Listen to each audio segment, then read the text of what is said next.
bueno, vamos a disponernos de una vez a entrar en materia, dándole gracias al Dios Todopoderoso por su amor, por su fidelidad, por lo bueno que el Señor ha sido con cada uno de nosotros. Y vamos a continuar con esta miniserie que hemos comenzado de cómo ganar un alma para Jesús, cómo ganar un alma para el reino de los cielos. Hemos tocado algunas cosas importantes. Hace 8 días comenzamos esta miniserie. Pensábamos que era un solo tema y que ahí íbamos a estar, pero nos hemos dado cuenta que, bueno, hay mucho más que profundizar. Entonces vamos a comenzar de una vez en esta noche. Permítanme, por favor, organizamos acá esto. Y listo, ya estamos acá listos para comenzar. Vayan abriendo, por favor, sus libretas de apuntes, abriendo sus Biblias, y vamos a estar muy pendientes de esta enseñanza que Dios tiene para nosotros. Cómo ganar un alma para Cristo. Eso es lo que vamos a estar mirando en esta hermosa noche. Aquí tocamos unos temas que son bien importantes, mis amados. En lo que tiene que ver, vamos a hacer una pequeña recapitulación de lo que ya hemos visto, de la importancia de ganar un alma para el cielo, para el reino de los cielos. Bien, decíamos, recién comenzamos la serie hace 8 días, que hay algunas personas que piensan que son ganadores de almas, pero que a la final son engañadores de almas, porque predican un evangelio que no es el evangelio correcto, no es el evangelio verdadero, y terminan engañando a las personas, haciendo unas estadísticas que no son reales. Tal vez podríamos decir como una especie de estadística triunfalista, donde aparentemente hay un buen número de personas que creen en Cristo, iglesias que están abarrotadas de personas, donde aparentemente son salvas, pero quizás no sea tan cierto esto. Por eso es que es muy importante. Este es un tema que uno no puede improvisar. Creo que es una de las cosas que son más importantes en la vida cristiana. Hay conceptos, hay temas que tal vez no son tan profundos, tan trascendentales, como si la mujer se debe o no poner pantalón. Son cosas que no son tan de fondo, y que a veces de pronto se enfrascan las iglesias en estar mirando y criticando al uno al otro, y dejan a un lado el tema más importante, el tema más esencial en la vida cristiana, y tiene que ver obviamente con la salvación de las almas. Comenzamos diciendo aquella historia con Felipe, donde Felipe llega donde el eunuco, y lo primero que tuvo que hacer es guiarlo, tiene que enseñarle, y eso es uno de los puntos importantes que estuvimos viendo en la primera lección, la importancia que nosotros debemos tener para guiar a las personas para que tengan el conocimiento de Cristo. A eso fuimos llamados. Nosotros no fuimos llamados simplemente a que repitan una oración, sino que realmente tenemos que guiarlos. Tenemos una responsabilidad muy grande en lo que tiene que ver con la salvación de las almas, y sobre todo cuando estamos hablando de las personas que están cerca de nosotros, de nuestros familiares y amigos. Es muy importante, mis amados, que hagamos un trabajo bastante serio, bastante responsable con ellos. No podemos improvisar, por lo tanto tenemos que guiarlos, y guiarlos a través de ¿qué? De la bendita palabra del Señor. La herramienta que el Señor nos dio para guiar a una persona para que llegue a los caminos de Cristo es la palabra de Dios, y obviamente, como lo dijimos, demanda tiempo. Esto no es de simplemente repita esto y ya. No, demanda tiempo para que la persona aprenda, para que la persona pueda entender claramente qué es lo que va a hacer y por qué la importancia de recibir a Cristo como el Señor y Salvador. Y esto es trascendental en la vida cristiana. Bien, entonces esos son los puntos que estuvimos viendo. También comenzamos a tocar la importancia del evangelio verdadero que tenemos que predicar a las personas, que para la próxima clase que tengamos vamos a enfocarnos básicamente en ese tema, que va a ser el evangelio como tal. En esto hablamos de unos pasos que son importantes para que la persona pueda entender con claridad, y decíamos que el primer paso que la persona tiene que entender es el pecado, que el pecado es igual a muerte, y nosotros tenemos que mostrarle a las personas el pecado, y esto es un tema fundamental. Digamos que es el punto de partida para una verdadera conversión, y es que la persona sea consciente que tiene pecado en su vida, que está viviendo en pecado, que no está haciendo las cosas de la manera correcta, y que por lo tanto, como tiene pecado, está destituido de la gloria de Dios, y como tiene pecado, la Biblia dice que la paga del pecado es muerte. Esto es fundamental, amados. Nosotros no podemos comenzar a llevar un evangelio a una persona, a tratar de llevarla a los pies de Cristo sin que esta persona primeramente pueda entender que es un pecador, que él reconozca, que ella reconozca que es un pecador, que está mal delante de Dios y que si él no cambia, si él no se arrepiente, entonces si llegase a morir en esta tierra, pues va a tener la condenación eterna. Por eso es fundamental este primer paso. Lo segundo que tocamos, que le dimos casi un tema completo, es llevarlos al sacrificio de Cristo, que ellos entiendan. Lo veíamos el viernes pasado en lo que tiene que ver con este tema, que es llevarlos a que ellos verdaderamente puedan entender lo que Cristo hizo en la cruz del Calvario. Que no es simplemente una teoría, que Jesús no vino a esta tierra simplemente para ser una persona que le tuvieran lástima, que ay, qué pobrecito Jesús, mire todo lo que sufrió y lo demás. No. Jesús no vino a ser un mártir, Jesús no vino a ser un famoso, Jesús no vino a establecer una religión, no. Jesucristo vino con un propósito y por eso es muy importante ese tema cuando tocábamos de la importancia que las personas conozcan la revelación de lo que Cristo hizo en la cruz del Calvario. Casi que nosotros irnos digamos, de una parte espiritual por fe, irnos a ese lugar y poder entender en profundidad qué fue lo que verdaderamente Cristo padeció en la cruz del Calvario. Es muy importante que nosotros podamos entender ese sacrificio, porque en la medida que nosotros lo podemos entender, entonces lo vamos a valorar. Y como lo valoramos, entonces nos vamos a abstener de pecar, porque sabemos que lo que Cristo hizo no fue cualquier cosa, no fue algo sencillo, no fue algo simple, sino que realmente fue algo complejo, que le costó su propia vida y derramar hasta su última gota de sangre. Que ese es el punto número 3, que lo estuvimos tocando el domingo anterior, la preciosa sangre de Cristo Jesús. Y estuvimos viendo el significado de la sangre. Ustedes recordarán que es bien importante la sangre, porque sin derramamiento de sangre no hay limpieza de pecado. Por eso es que cuando nosotros hablamos de la sangre de Cristo, tampoco lo podemos tomar de una forma ligera. Cada uno de estos puntos son importantes porque tenemos que profundizarle a las personas para que ellos puedan entender.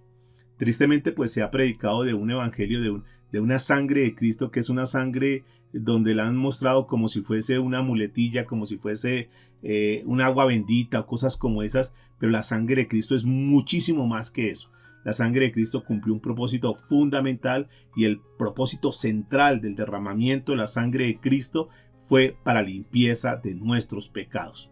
Con la sangre de Cristo nosotros tuvimos acceso a la entrada a la presencia de Dios. Todo esto lo logró Cristo allá en la cruz del Calvario y por eso es muy importante que nosotros podamos entender bien el propósito de la sangre de Cristo. Hay un tema completo, si de repente te has perdido alguno de estos puntos, hay casi que un mensaje por cada uno de los puntos, la sangre de Cristo.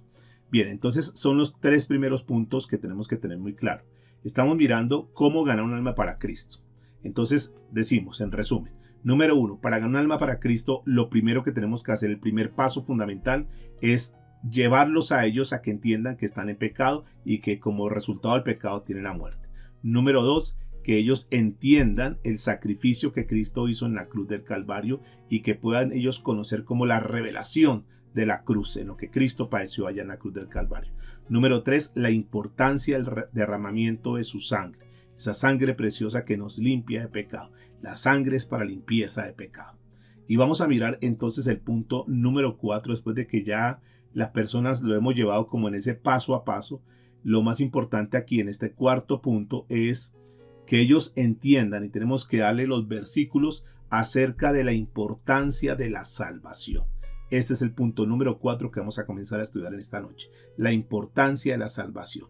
Y para eso entonces tenemos que mostrarle por la palabra. Y hay algunos versículos que son claves. Uno de ellos está en el libro de Hechos de los Apóstoles, capítulo 16, versículo 30 y 31. Hechos de los Apóstoles, capítulo 16, verso 30 y 31. Y dice la escritura, y sacándolos les dijo, señores, ¿qué debo hacer para ser salvo? Ellos dijeron, cree en el Señor Jesucristo y serás salvo tú y tu casa. Recuerde que este es el pasaje de la Biblia cuando Pablo está hablando con aquel carcelero allá en Filipos y él entiende, él quería como quitarse la vida por el hecho de lo que había sucedido ahí, que se han escapado los prisioneros, y él pues obviamente era una sentencia de muerte prácticamente para un carcelero que dejara ir a sus reos, a las personas que tenía presas. Pero Pablo le explica, no se preocupe, que esto es algo que fue sobrenatural, es Dios el que ha intervenido acá, y usted lo que tiene que hacer es tener la salvación. Entonces está en la casa de este hombre, el carcelero en Filipos, y le preguntan, le dicen, venga, por favor, Pablo, háblenos, ¿cómo hacemos nosotros para ser salvos? Entonces él le da la respuesta. Para poder ser salvo, tienes que creer en el Señor Jesucristo y vas a ser salvo tú y toda tu casa.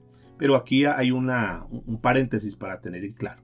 No quiere decir que por el hecho de que tú creas, de que yo crea, entonces por derecho propio su familia va a ser salva. Eso no es de esa manera. Es salvo en el sentido que su familia abre el corazón, que su familia abra las puertas de su casa y que se les pueda predicar la palabra de Dios. Y que nosotros nos convirtamos como en esa primicia para la familia, nos convirtamos como en esos portavoces de la palabra de Dios. Y en ese sentido entonces se cumple esta palabra que el Señor nos deja escrito aquí en Hechos de los Apóstoles capítulo 16 verso 31. Cree en el Señor Jesucristo y serás salvo tú y tu casa. Entonces lo importante que tenemos que mencionar a las personas es que para obtener la salvación se obtiene a través de creer en Jesús, de poner en fe esa creencia en Cristo Jesús. Y esto es bien importante, que no es por las obras, no es por lo que hagamos, sino que la salvación nosotros la obtenemos realmente cuando ponemos nuestra fe en el Señor Jesucristo. Cree en el Señor Jesucristo y serás salvo. En el libro de Efesios capítulo 2, versículo 8 y 9, nos da una claridad en este sentido, nos confirma porque hay muchas religiones, incluyendo la religión tradicional, donde ellos creen que la salvación se obtiene por las obras que hagan, por las buenas obras que hagan. Y no es así, porque la Biblia dice, porque por gracia sois salvos. Noten que la Biblia está diciendo que es por gracia. La palabra gracia es un regalo, es un don inmerecido. Es algo en lo cual nosotros no teníamos ese derecho, pero Dios en su misericordia ha extendido su gracia. Es decir, que la salvación es un regalo de Dios. La palabra gracia es un regalo. Entonces dice la Escritura, porque por gracia sois salvos, por medio de la fe. Esta palabra por medio de la fe quiere decir por medio de poner su confianza en Dios, por medio de poner su confianza en Cristo Jesús, en la obra expiatoria de Cristo Jesús. Y esto no de vosotros, dice la palabra, pues es don de Dios. Ahí está, es don de Dios, es decir, es un regalo de Dios. Es algo que el Señor decidió por cuenta propia, por iniciativa de Él, regalárnosla a nosotros. Y eso tenemos que decirle a las personas. La salvación no es por lo que tú hagas. La salvación es un regalo que Dios nos da. Versículo 1 dice, no por obras, noten esto, no por obras para que nadie se gloríe. En otra versión dice, para que nadie se jacte. Para que nadie diga, yo me gané la salvación porque hice esto, porque hice lo otro. Yo me gané la salvación porque soy buena gente. No, absolutamente no. Hay que dejar claro a las personas que la salvación, y obviamente estamos hablando que primero tenemos que tener claro nosotros los conceptos para poder explicar también a las personas. Y nos deja claro este pasaje de la Biblia que no es ninguna obra. Y podemos hacer buenas obras, sí, pero las buenas obras es como una consecuencia o un resultado de nuestra salvación. Pero las buenas obras no es para ganarnos la salvación, que son dos conceptos completamente diferentes. Nosotros hacemos buenas obras como resultado de nuestra salvación. Obviamente, al ser salvos, al haber recibido el perdón de nuestros pecados, al haber sido eximidos de toda culpa, pues nosotros lo mínimo que podemos hacer es hacer buenas obras, es llevar la palabra de Dios a otros, es ayudar a otros. Porque si Dios nos ayudó, Dios tuvo misericordia de nosotros, ¿por qué no dar lo mismo? ¿Por qué no hacer lo mismo con los demás? Y también extender de la gracia y la misericordia y el favor hacia otros. Que nosotros podamos ser bondadosos, que nosotros podamos ser generosos, que nosotros podamos ser amorosos. Todo eso como un resultado del amor que está dentro de nuestros corazones, y eso lo tenemos que, dar a las personas. Pero ninguna de las obras que nosotros hagamos es para salvación. Esto es para que nos quede muy claro a nosotros en primera instancia, repito, pero también para que le digamos a las personas. Es decir, ellos no son salvos porque repitan una oración, porque muchas personas creen que la salvación se la ganaron ellos porque ellos repitieron la salvación o porque ellos pasaron al frente, entonces hicieron algo y creen que ese algo fue lo que les dio la salvación. Y quiero decirles que no. Otros creen que porque se bautizaron, entonces como hicieron eso, dieron ese paso del bautismo, obtienen la salvación. Otros creen que no, que porque dan sus ofrendas o sus diezmos, eso les hace ser salvos. Y tampoco, nada de eso. Otros creen que porque levantaron la mano en un evento, una actividad y repitieron la oración, son salvos. Nada. Ninguna obra salva a las personas. Nosotros somos salvos por gracia y no por obras para que ninguno tenga que tener o creer que es un mérito propio. El libro de Gálatas, en el capítulo 2, versículo 16, estamos hablando de los versículos que tenemos que darles como soporte a las personas para mostrarles la importancia de la salvación y cómo es que obtienen la salvación. Dice la escritura, Gálatas 2:16, sabiendo que el hombre no es justificado, es decir, la palabra justificado no es declarado limpio de culpa delante de Dios, sabiendo que el hombre no es justificado por las obras de la ley, sino por la fe de Jesucristo. Nosotros también hemos creído en Jesucristo para ser justificados por la fe de Cristo y no por las obras de la ley, por cuanto por las obras de la ley nadie será justificado. De manera pues que aún nosotros ni siquiera tratando de conservar la ley, porque de hecho ningún ser humano aparte del Señor Jesucristo puede cumplir toda la ley. Porque la Biblia dice que si tan solo nosotros infringiéramos un mandamiento es como si hubiésemos invalidado todo, es como si hubiéramos infringido todo. Entonces nosotros nos podemos ir por esa línea de querer ganarnos la salvación por cumplir lo que está en la ley. De hecho, la Biblia está diciendo acá y lo deja muy claro que no es por las obras de la ley, sino que es por la fe en el Señor Jesucristo. Ahora, lo que la Biblia nos dice, todo lo que son los mandamientos morales y lo demás, la Biblia nos dice para que nosotros podamos ser unas personas diferentes a los demás, para que nosotros verdaderamente tengamos una vida recta y que cuando el Señor venga por su iglesia, encuentre una iglesia limpia, pura, sin mancha y sin arruga. Pero quiero decirles que tampoco el hecho de que nosotros tratemos de ceñirnos a la palabra de Dios, de caminar como Dios dice, nos va a la salvación. No, porque la salvación fue un regalo. Eso que nosotros tenemos que hacer es un compromiso, es una responsabilidad como hijos de Dios, pero no para ganarnos la salvación. En el libro de Romanos, el apóstol Pablo hablando de los Romanos, capítulo 8, versículo 35, dice lo siguiente: a quien Dios puso como propiciación por medio de la fe en su sangre. Está hablando el Señor Jesucristo. A quien Dios puso al Señor Jesucristo como propiciación por medio de la sangre, por medio de su sangre, para manifestar su justicia a causa de haber pasado por alto en su paciencia los pecados pasados. Entonces aquí nos queda claro, mis amados y amadas del Señor, estos pasajes nos muestran cómo es que una persona obtiene la salvación, cómo es que nosotros pudimos ser limpios de nuestro pecado y fue por la sangre derramada de Cristo Jesús. Tristemente, hoy hay muchos cristianos que no tienen los conceptos claros y cuando presentan el evangelio, presentan un evangelio muy hueco, una presentación del evangelio vana, donde realmente no le muestran a la persona la esencia, digamos lo central, lo medular de la vida cristiana. Y por esa razón es que hay muchos cristianos, entre comillas, personas que asisten a iglesias con unos conceptos muy someros, muy superficiales, y por eso es muy fácil que las personas vuelvan atrás. Es muy fácil que las personas, como no tienen una conversión verdadera, genuina, entonces hoy pueden estar en la iglesia y mañana están en el mundo y no pasa nada. Por eso tenemos que estar muy afincados, tenemos que estar muy arraigados a los conceptos. Entonces hemos hablado de 4 puntos fundamentales. Vamos a tocar el 5º punto fundamental. Ya hemos llevado a la persona entonces a su pecado, hemos llevado a la persona a que pueda entender el sacrificio de Cristo, a que entienda la importancia de la sangre de Cristo. Ahora le estamos mostrando entonces qué es esto de la salvación, cómo a través de Cristo Jesús es que la persona puede obtener la salvación.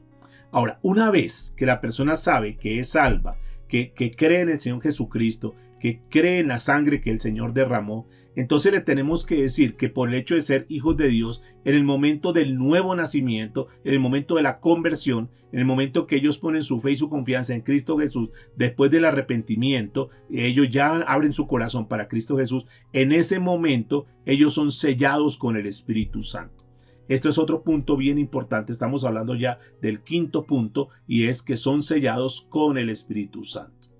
Las personas deben entender que cuando nacen de nuevo, el Espíritu Santo ahora entra a morar en la persona. Es muy claro dejar este concepto porque las personas creen que todos tienen al Espíritu Santo, y no es así. El Espíritu Santo, el único camino infalible para recibir al Espíritu Santo es a través del nuevo nacimiento. Una persona que no ha nacido de nuevo puede llevar muchísimos años en la iglesia, puede tener todos los versículos en su cabeza y lo demás, pero si esa persona no ha nacido de nuevo, el Espíritu Santo no mora dentro de él, y esto es muy importante. Pero una vez la persona nace de nuevo, entonces debemos explicarles que ahora el Espíritu Santo está morando dentro de él. Uno podría preguntarse entonces, ¿será que todas las personas que asisten a una iglesia, llámese como se llame, todas tienen el Espíritu Santo? Y la respuesta es no, si es que no han nacido de nuevo. Pero los que han nacido de nuevo tienen al Espíritu Santo. Y el Espíritu Santo es como un sello, es como una marca que el Señor coloca en los corazones en la vida de las personas. Pablo lo interpretó de esta manera en el libro de Efesios, capítulo 1, a partir del verso 13 y 14, es uno de los pasajes que les podemos mostrar a las personas en lo que tiene que ver con esto del sello del Espíritu Santo.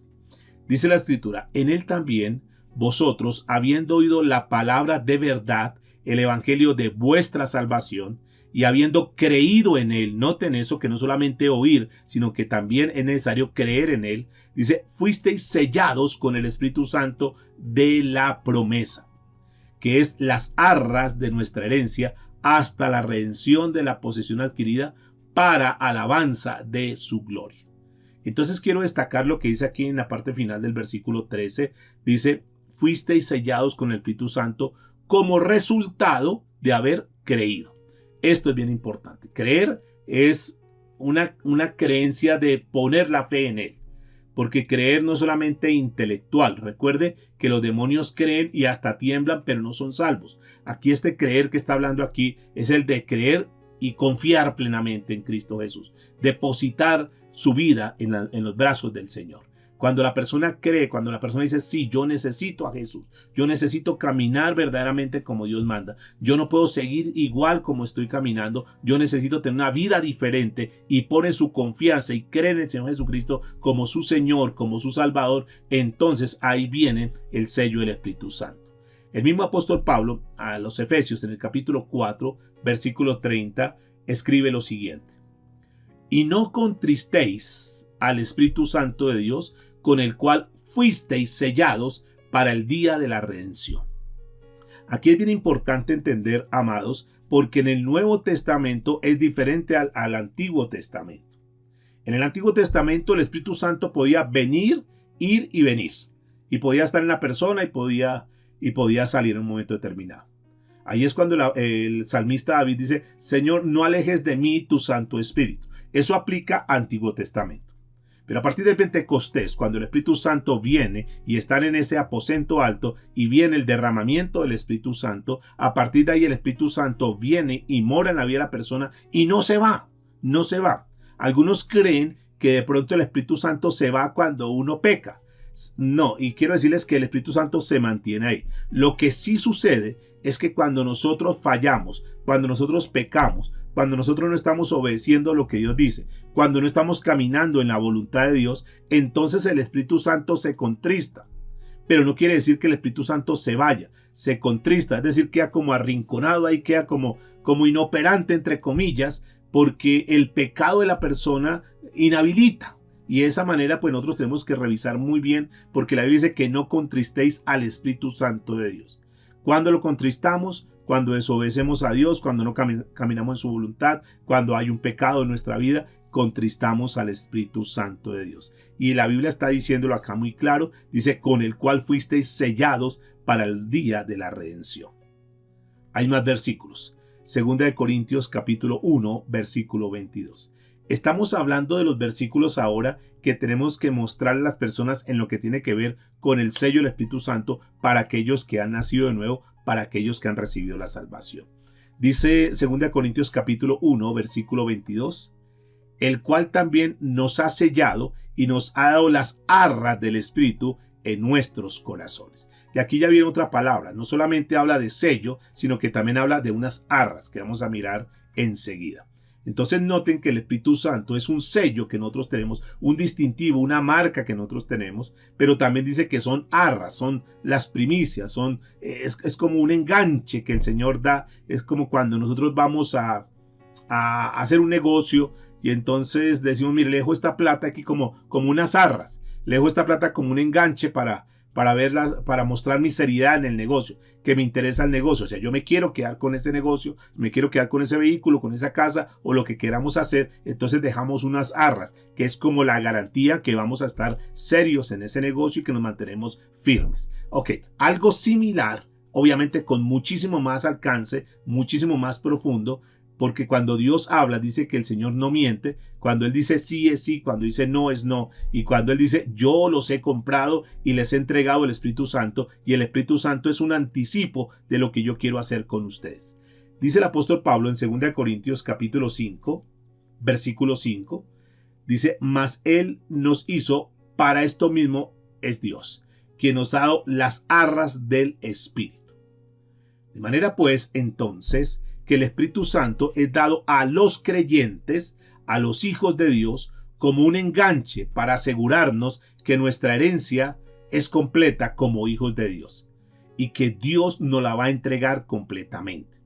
Esto nos tiene que llenar de muchísima confianza, nos tiene que llenar de muchísima fe, nos tiene que llenar de muchísima tranquilidad, el saber que cuando nosotros hemos nacido de nuevo, el Señor dice, ahí está el Espíritu Santo dentro de ustedes y eso que yo le estoy dando ahí, el Espíritu Santo, es simplemente un enganche, es una garantía que yo tengo una herencia completa para ustedes como mis hijos.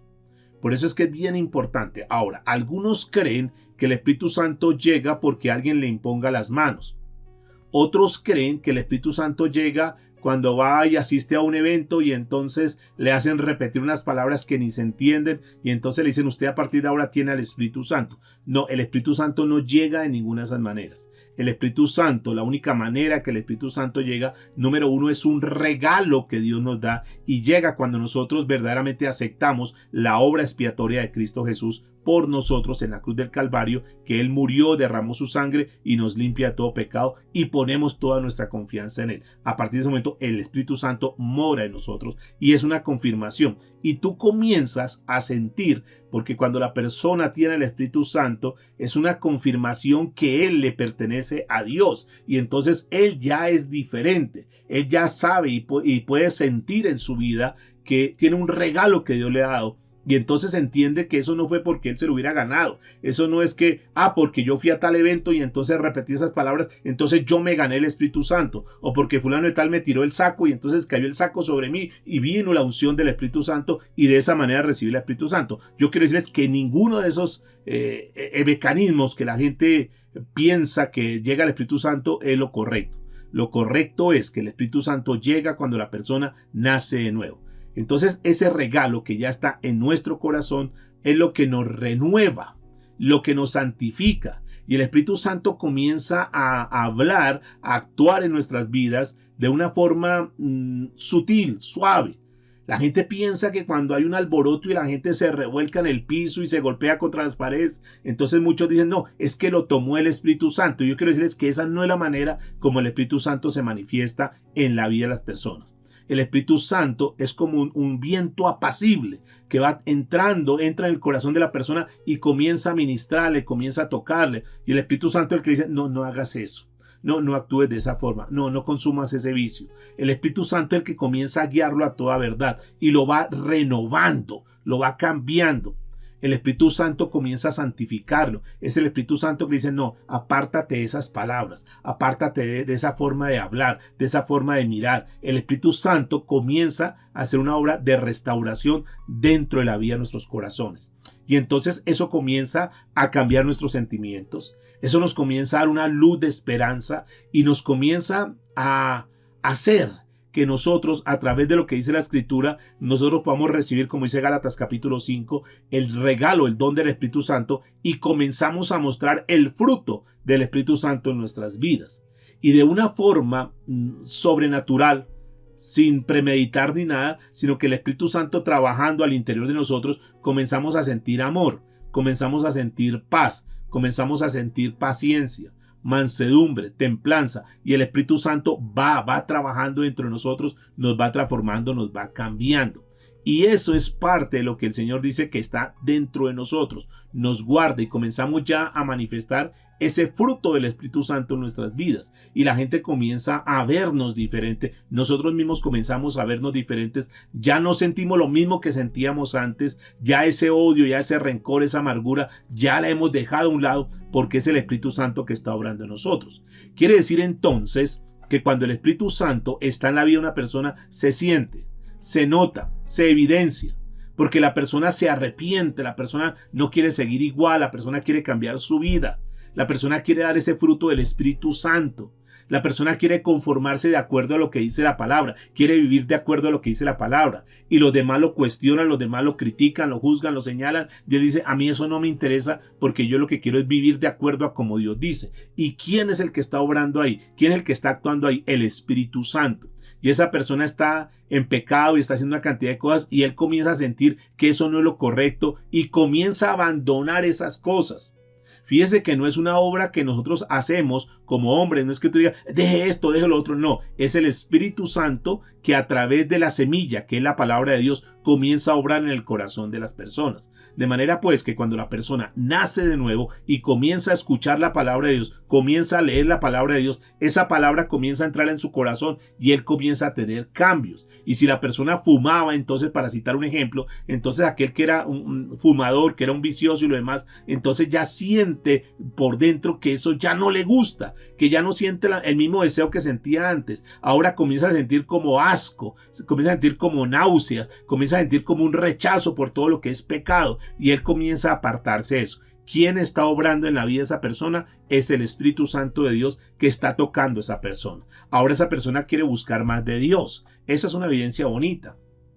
Esa persona quiere aprender más las cosas de Dios. Esa persona quiere orar más. Esa persona quiere leer la Biblia. Esa persona quiere alabar a Dios. Esa persona quiere compartir la palabra de Dios con los demás. Esa persona quiere hacer buenas obras con los demás. Ama al pueblo de Dios. Ama a las personas. Comienza a sentir algo que antes no sentía. Y todo eso es una obra del Espíritu Santo en la vida de las personas. Hay cosas que a nosotros como personas nos corresponden hacer. El caso mío, un ejemplo, una de las labores que yo tengo que hacer es esto que estamos haciendo en esta noche, para citar un ejemplo, es sembrar la palabra de Dios. Pero el que realmente hace la obra en los corazones de cada uno de los oyentes, de los asistentes, es el Espíritu Santo de Dios. Porque el Espíritu Santo, cuando sale la palabra, entonces él toma esa palabra, entra al corazón de la persona, él toma esa palabra y comienza a redarguir, comienza a convencer de justicia, de juicio, de pecado, y la persona comienza a tener cambios. Por eso, cuando hay un cambio en la vida de una persona, el único que puede llevar la gloria y la honra es Dios, porque Él es el que hace esa obra dentro de los corazones de las personas.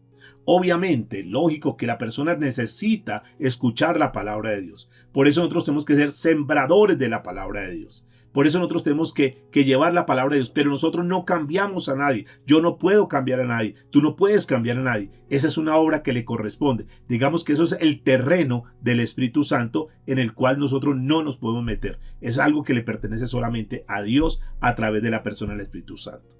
Entonces estamos hablando de este quinto punto, de la importancia que ellos entiendan, que ellos puedan comprender la importancia del Espíritu Santo, que es una evidencia que su corazón y su vida es renovada, que ahora tiene un corazón diferente, un corazón cambiado, y eso es porque ha sido sellado hasta el día de la redención. ¿Cuándo termina de hacer la obra el Espíritu Santo en nuestras vidas? Cuando partamos de esta tierra.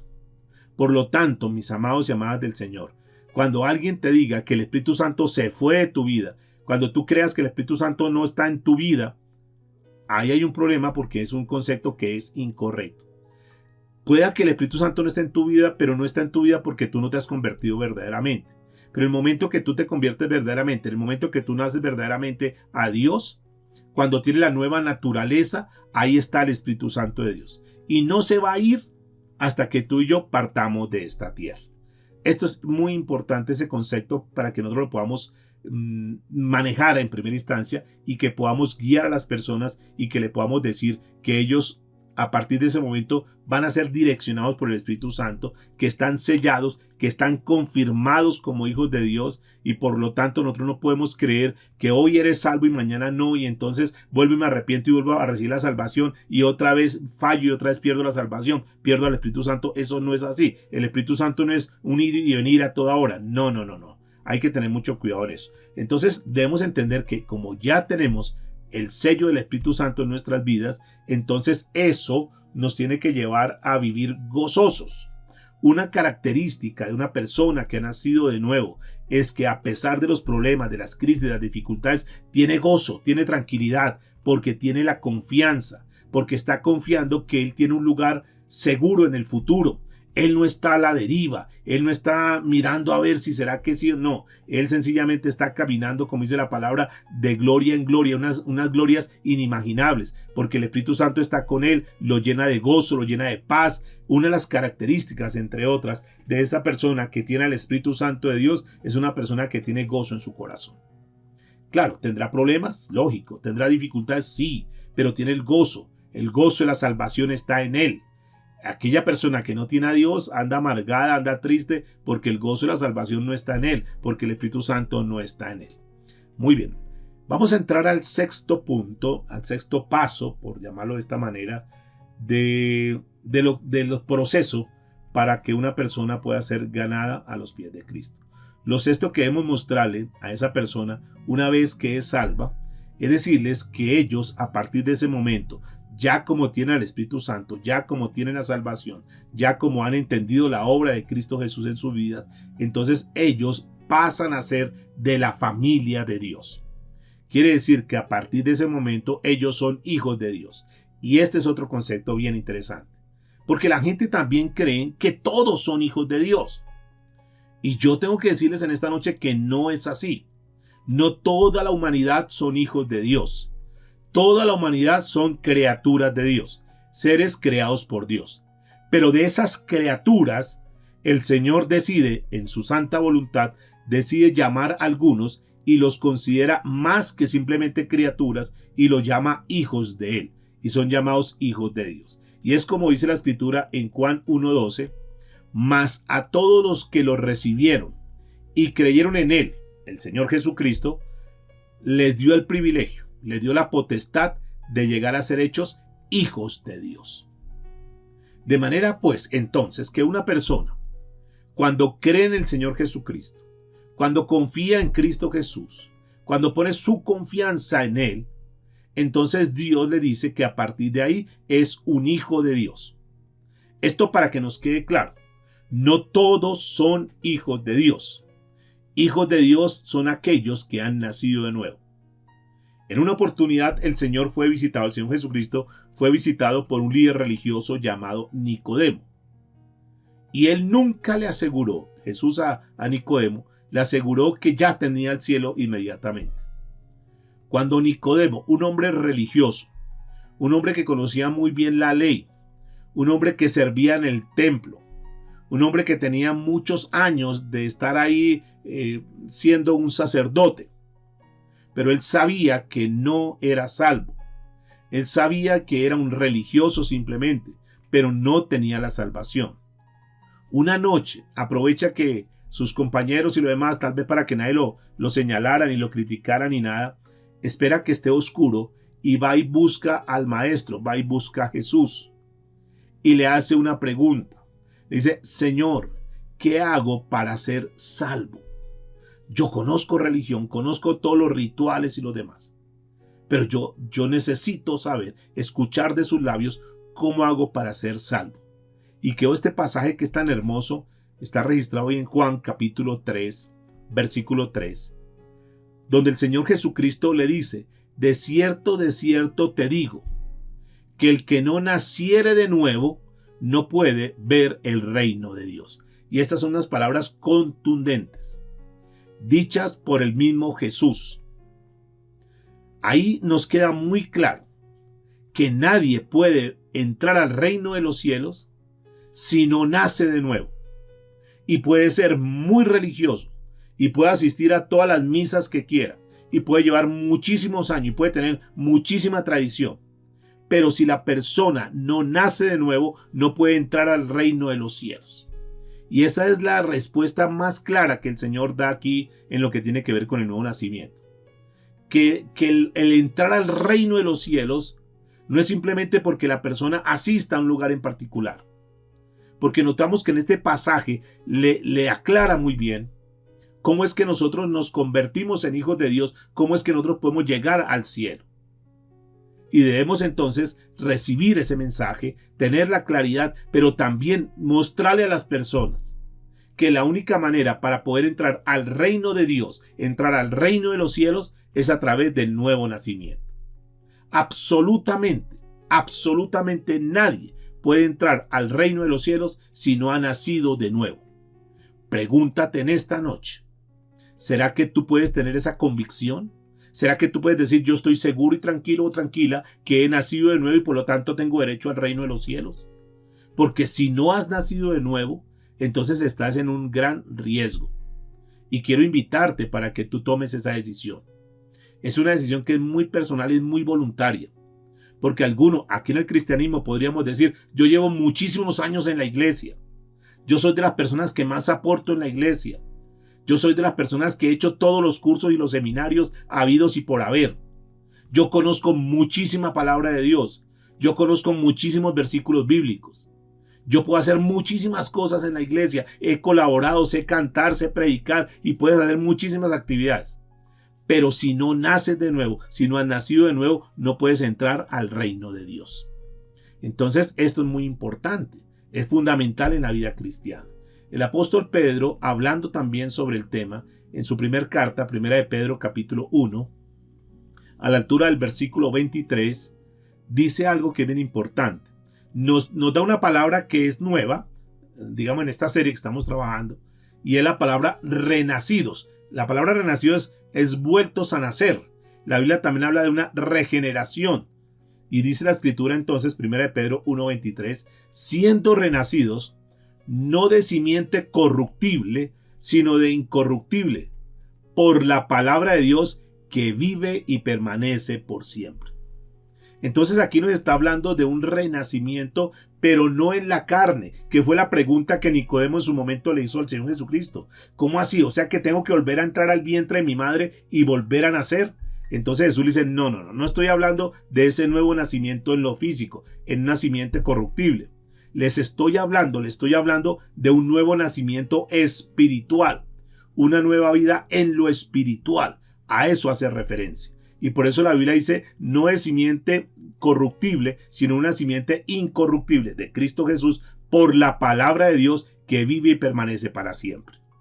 El apóstol Pablo, también hablando sobre el tema, en Gálatas capítulo 3, a la altura del versículo 26, dice lo siguiente. Gálatas 3:26. Pues todos sois hijos de Dios por la fe en Cristo Jesús. Noten, todos son hijos de Dios por la fe en Cristo Jesús. Todos los que han puesto la fe en Cristo Jesús, la confianza en Él, los que han creído en Él, entonces son hijos de Dios. Quiere decir que si alguien no cree en Jesús, no es un hijo de Dios. Y puede ser muy buena persona.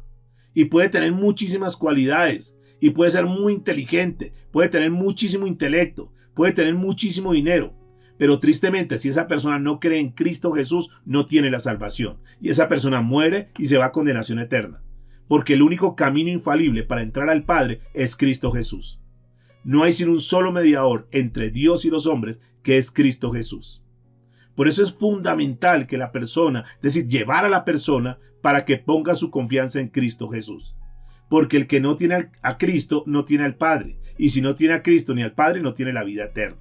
Y esto es importante. Romanos capítulo 10, versículo 9. Dice la escritura, el apóstol Pablo escribiendo a los romanos, que si confesare con tu boca que Jesús es el Señor, y está hablando del Señor en mayúscula, está hablando del Señor, el Dios de los cielos, que Jesucristo es el Señor, y creyeres en tu corazón, es decir, si la persona no cree en Jesús en su corazón, que Dios le levantó de los muertos, será salvo. Escuche entonces, si confesares con tu boca que Jesús es el Señor y creyeres en tu corazón que Dios le levantó de los muertos, será salvo. Y ahí entonces nos está afirmando, sellando, confirmando el concepto que debemos tener muy claro. Necesitamos confesar con nuestra boca, decir, Señor, yo creo que tú eres el Señor. Y si una persona no confiesa a Jesús como el Señor y no cree en su corazón, no va a ser salvo. Si nosotros lo leyéramos de una forma inversa, podríamos decir, si no confiesas con tu boca, si no crees que el Señor, que Cristo Jesús es el Señor, si no crees en tu corazón, no vas a tener la salvación. Esto es muy claro, Romanos capítulo 10, versículo 9. Y estamos hablando entonces de este punto fundamental de ser un hijo de Dios. Y así como lo leímos ahorita en este punto, como el apóstol Juan lo escribe, mas a todos los que lo recibieron, todos los que reciben a Jesús, a los que creen en Él, les da la potestad de ser hechos hijos de Dios. Por lo tanto, si una persona no es hija de Dios, entonces es hija del diablo, punto. Hay solamente dos grupos, los hijos de Dios y los hijos del diablo. ¿Quiénes son los hijos de Dios? Aquellos que creen en Cristo Jesús. ¿Quiénes son los hijos del diablo? Los que no creen en Cristo Jesús. Es completamente claro y sencillo. Así que no nos pongamos con rodeo. No, lo que pasa es que no, es que es buena gente y puede ser muy buena gente, pero si no cree en Cristo Jesús no va a tener la salvación. Esa persona que muere sin creer en Cristo Jesús no puede ser salvo. Esto es muy claro y hay que decirle a las personas, dejarles el concepto muy claro. Entonces, cuando nosotros hablamos de creer en Jesús, no solamente que tenemos que creer en su obra, en lo que Cristo hizo aquí en la tierra, sino que debemos creer en todo el proceso que vivió Cristo en esta tierra. Que Jesús nació en esta tierra como hombre, se hizo hombre, que nació de la Virgen María por el poder del Espíritu Santo. No hubo contacto de ningún hombre. Jesús no heredó la naturaleza pecaminosa de Adán. Por eso Jesús es diferente y por eso no pueden colocar a Jesús como en el mismo nivel de Mahoma, de Gandhi, de una cantidad de religiosos, de Abraham, de Moisés. No, Jesús es completamente diferente a cualquier persona que ha pisado esta tierra, porque la simiente de Jesús, la semilla de Jesús no es humana, no es carnal, por lo tanto no hubo contacto de pecado como tal. Por eso Jesús es diferente y tenemos que creer en eso. Primero, que Jesús, debemos reconocer que Jesús es eterno, es el eterno Hijo de Dios que se hizo hombre y que Jesús es el mismo Dios. Lo segundo es que Jesús es el Hijo de Dios y que nosotros debemos tener fe en Jesús como nuestro Salvador, porque no hay otro camino para la salvación. Si una persona pretende obtener la salvación por otro camino, está completamente errado. Jesucristo dijo, yo soy el camino. No dijo, yo soy uno de los caminos. No dijo, soy una de las opciones. Soy una de las alternativas. No. Jesús dijo, yo soy el camino. Yo soy la verdad. Él ni siquiera dijo, yo soy una de las verdades. Hay muchísimas verdades en este mundo, pero la única verdad verdadera es Cristo Jesús. Es su palabra. El resto son verdades que pueden ser diversas, verdades a medias, verdades que no son absolutas como la palabra de Dios, sino que simplemente son unas verdades relativas, de acuerdo a lo que estén diciendo, de acuerdo con el grupo con el que estén hablando, de acuerdo a ellos es su verdad. Pero la única verdad verdadera, la única verdad absoluta es la palabra de Dios. Jesús es el camino, Jesús es la verdad, Jesús es la vida. Nadie puede tener la vida eterna si no es por Jesús. Jesús es el único camino para obtener la vida eterna. Absolutamente nadie más. La religión tradicional dice todos los caminos conducen a Roma y pueda que todos los caminos conduzcan a Roma, pero el único camino que conduce a la salvación se llama Cristo Jesús. ¿Están de acuerdo conmigo? Si está de acuerdo, por favor coloque un amén, coloque ahí tu manito, porque ese es el único camino y eso tenemos que mostrarle a nuestra familia con todo el respeto que ellos se merecen, pero tenemos que mostrarles que no es ese camino que la tradición ha venido mostrando, que no es ese camino donde es la religión y el santo de no sé qué o la santa no sé qué o la virgen de no, ninguno de ellos. Pueden ser muy buenos, muy queridos, pudieron haber hecho muchas obras bonitas en esta tierra, pueden haber tenido muchos reconocimientos, pero ninguno de ellos suplanta, ninguno de ellos sustituye a Cristo Jesús. Y esto es muy importante, eso lo tenemos que tener muy claro, que el plan de Dios era sacrificar a su perfecto Hijo, porque ese es otro punto. Nadie en esta tierra puede ser perfecto. Nadie, por más que sea muy buena persona, puede ser perfecto. El único perfecto fue Cristo Jesús. Y Él, aun siendo tan perfecto, tentado en todo, pero sin pecado, Él de una forma voluntaria, porque era el plan que Dios tenía trazado en su vida, porque era el propósito, Él vino y pagó el castigo que nosotros merecíamos por nuestros pecados. Y Él fue a la cruz del Calvario y murió. Eso yo lo tengo que creer de Cristo Jesús. Cuando la gente nos pregunte qué cree de Cristo Jesús, esos son conceptos que nosotros tenemos que tener claro. Cuando le digamos a las personas por qué tiene que creer en Cristo Jesús, es por estas razones que le estamos dando. La muerte de Cristo nos libra del castigo, nos libra del poder del pecado. La muerte de Cristo Jesús nos libra de la ira de Dios que venía sobre nosotros. Romanos capítulo 4, versículo 25 dice: el cual fue entregado por nuestras transgresiones. Estoy leyendo Romanos capítulo 4, versículo 25. El cual fue entregado por nuestras transgresiones y resucitó para nuestra justificación. Eso es un concepto supremamente claro que debemos tener nosotros y explicarle a las personas. Jesucristo sí murió. Jesucristo fue a la cruz del Calvario. Jesucristo derramó hasta su última gota de sangre y Jesucristo murió. Jesucristo fue enterrado, pero al tercer día Jesucristo resucitó y Jesucristo está vivo. Nosotros tenemos fe y confianza en un Dios vivo. Nuestra confianza no está puesta en imágenes o estatuas, como dice el Salmo 115. Imágenes y estatuas que tienen ojos, pero que no ven. Tienen nariz, pero no pueden olfatear. Manos tienen, pero no pueden palpar. Tienen pies, pero no pueden caminar. Y son tan inertes que los tienen que cargar para caminar, porque no pueden caminar. Sin embargo, la gente pone su confianza y su esperanza en dioses muertos. Nosotros, como cristianos, como hijos de Dios, tenemos nuestra fe y nuestra esperanza en un Dios que está vivo. Cristo murió, pero Cristo resucitó. Y resucitó, como dice la Escritura, aquí el apóstol Pablo en Romanos 4:25, resucitó para justificarnos delante del Padre. Resucitó para mostrarnos a nosotros, Él como primicia, para mostrarnos la resurrección, para que nosotros podamos tener muy claro y tener la confianza que cuando nosotros partamos de esta tierra, vamos a resucitar juntamente con Cristo, en un cuerpo similar al de Él, donde no va a estar regido por las normas y las cosas de este mundo, ni siquiera las leyes como la ley de la inercia y lo demás, sino que nosotros ni siquiera las paredes y lo demás nos van a limitar, porque vamos a tener un cuerpo semejante al de Cristo, y luego haremos un estudio sobre cómo era el cuerpo de Cristo. Esto para que tengamos muy claro. Finalmente, como hijos de Dios, debemos seguir a Jesús como nuestro Señor, y nuestro plan, nuestra meta de aquí en adelante, pues es seguir a ese Jesús que resucitó, ese Jesús que venció el pecado, ese Jesús que venció la muerte y que Dios le dio toda autoridad.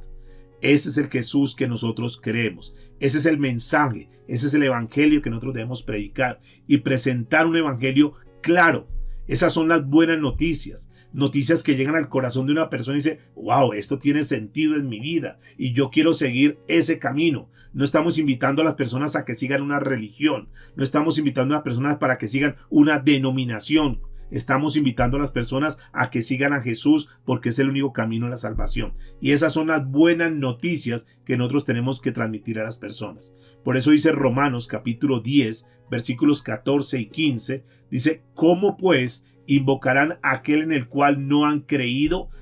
Lógico, tiene sentido. ¿Cómo van a invocar a alguien que no han creído? ¿Y cómo van a creer si nadie les ha dicho? Dice la palabra. ¿Y cómo creerán en aquel de quien no han oído? ¿Y cómo oirán sin haber quien les predique? ¿Y cómo predicarán si no fueren enviados? Como está escrito: cuán hermosos son los pies de los que anuncian la paz, de los que anuncian buenas nuevas. Ustedes y yo estamos siendo comisionados para llevar el mensaje de salvación a aquellas personas. ¿Y cómo predicarán si no fueren enviados? Nosotros estamos siendo enviados. ¿Enviados a qué? Enviados a predicar la palabra de Dios, enviados a llevar esa palabra de salvación, llevar las buenas nuevas. ¿Y cuáles son las buenas nuevas? Están ahí en 1 Corintios capítulo 15, verso 1 al 4. Además os declaro, hermanos, el evangelio que os he predicado, el cual también recibisteis, en el cual también perseverasteis, por el cual asimismo, si retenéis, es decir, si prestas atención, si retenéis la palabra que os he predicado, sois salvos, si no creísteis en vano. Porque primeramente os he enseñado lo mismo que recibí, que Cristo murió por nuestros pecados. Escuchen esto, conforme a las Escrituras. Es decir, la Biblia es la evidencia de que Cristo murió por nuestros pecados. Y que fue sepultado. Y que resucitó al tercer día, conforme a las Escrituras. Ese es el mensaje, ese es el evangelio. En la próxima clase vamos a estar mirando el evangelio como tal, para que tengamos más herramientas, para que tengamos más claros los conceptos, pero que si nosotros resumimos el cómo predicar a una persona, cómo ganar un alma para Cristo en estos 6 pasos que hemos visto, estamos haciendo nuestra labor completa. Así que, mis amados, si nosotros que nos decimos que somos cristianos, si nosotros que decimos que seguimos a Cristo Jesús, necesitamos hacer cosas diferentes. Necesitamos comenzar a predicar la palabra de Dios. El ser cristianos, y yo me temo que hay muchas personas que dicen que son cristianas, pero que hacen las veces como de una banca en las iglesias, de una silla, porque asisten a todas las reuniones, las bancas están todo el tiempo ahí. Y al igual que las bancas, así como las bancas no hablan, también hay muchos que dicen que son cristianos y tampoco hablan. Es más, inclusive una silla, termina la reunión y la silla se queda en la iglesia. Hay muchos que terminan la reunión y se van y terminan haciendo cosas que son incorrectas. Nosotros no podemos ser simplemente un número más dentro de una denominación, una congregación, dentro del pueblo de Cristo. Nosotros fuimos llamados para anunciar el evangelio y anunciarlo de una forma correcta, según como la palabra de Dios nos dice, no según como dicen los hombres. Nosotros fuimos llamados a eso, a predicar la palabra de Dios. No a que la gente repita oraciones, no, a predicar el evangelio verdadero, según como la palabra de Dios nos lo indica.